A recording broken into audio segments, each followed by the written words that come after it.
네, 앞서 오프닝에서 전해드린 대로 지난밤에 발표된 미국의 1월 소비자 물가 지수 예상보다 강하게 나왔습니다. 연준의 금리 인하 기대가 더 약해지면서 시장 금리도 지금 가파르게 다시 올라왔는데요. 이번 소비자 물가 지수 주목할 부분과 앞으로 연준의 금리 행보에 대한 전망 들어보겠습니다. 박상현 IM증권 전문위원 연결돼 있습니다. 나와 계십니까? 예, 안녕하세요. 네, 반갑습니다, 위원님. 지난밤 발표된 미국의 1월 소비자 물가 지수 3% 상승률을 보였는데 어떻게 보셨습니까? 예, 예상보다는 상당히 좀 높은 수치가 나온 상황들인 것 같고요. 지난주에 미국의 미시간대 1년 기대 인플레이션 자체가 상당히 급등을 하면서 1월 소비자 물가가 조금은 불안한 수 있다라는 이제 우려감이 있었는데 그거를 조금 확인시켜 준 것 같습니다. 헤드라인 전체 소비자 물가가 올라간 부분도 사실은 좀 부담스러운 부분들이긴 하지만 사실은 더욱 주목되는 거는 이제 근원 소비자 물가인 부분들이 있고요.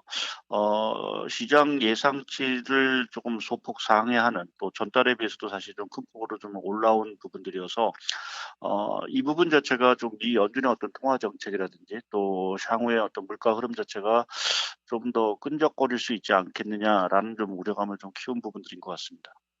네, 근원 CPI가 시장 예상치를 넘어서 올라온 부분도 지금 눈여겨봐야 된다라고 짚어주셨고요. 파월 의장도 하원 청문회에서 소비자 물가 지수 세부 내용을 좀 더 주의해서 살펴봐야 된다 이렇게 밝혔는데 서비스 물가 상승폭이 특히 커진 부분에 좀 시장이 주목하고 있는 것 같고 앞으로 이제 물가 관리와 관련해서 이 서비스 물가 좀 부담이 될까요? 어떻게 보십니까? 예. 좀 서비스 물가 흐름이 아무래도 미 연준 통화 정책에서는 여전히 좀 핵심일 것 같고요.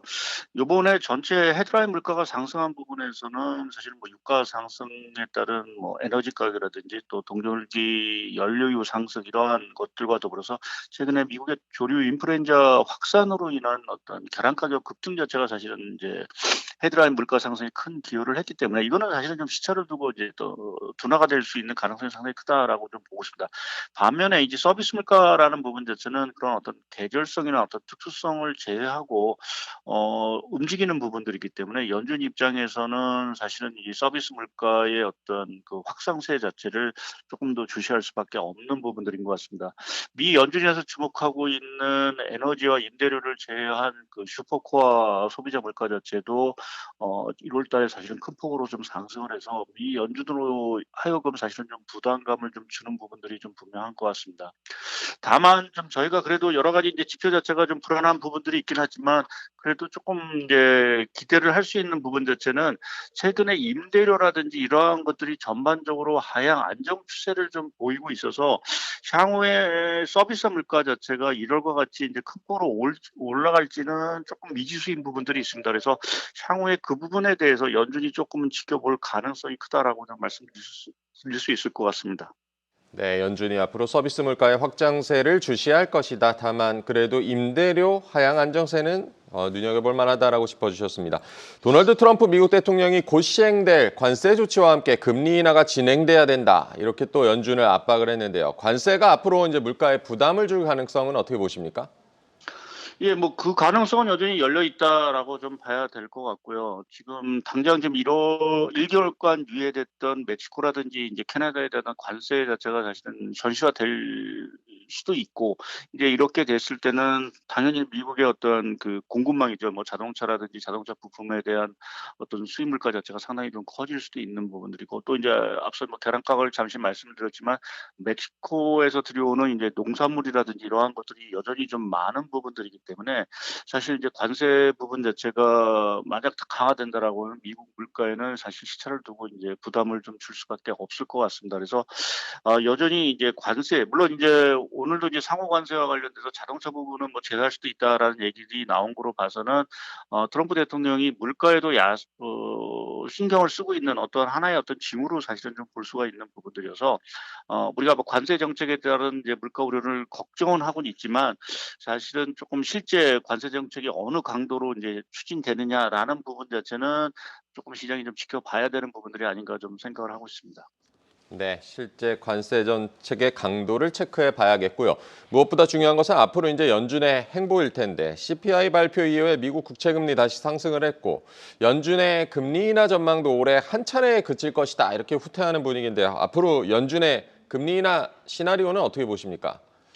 예, 뭐 저는 뭐 결론적으로 한 두 차례를 여전히 생각을 하고는 있습니다. 근데 지금 1월 달 CPI 결과 이후에 보게 되면 6월 FOMC에서 금리가 동결될 확률 자체가 뭐 60%를 좀 상회하는 등 전체적으로 시장은 일단은 상반기에는 금리 인하가 이제 물 건너가는 것이 아닌가라는 이제 기대감이 좀 확산이 된 것 같고요.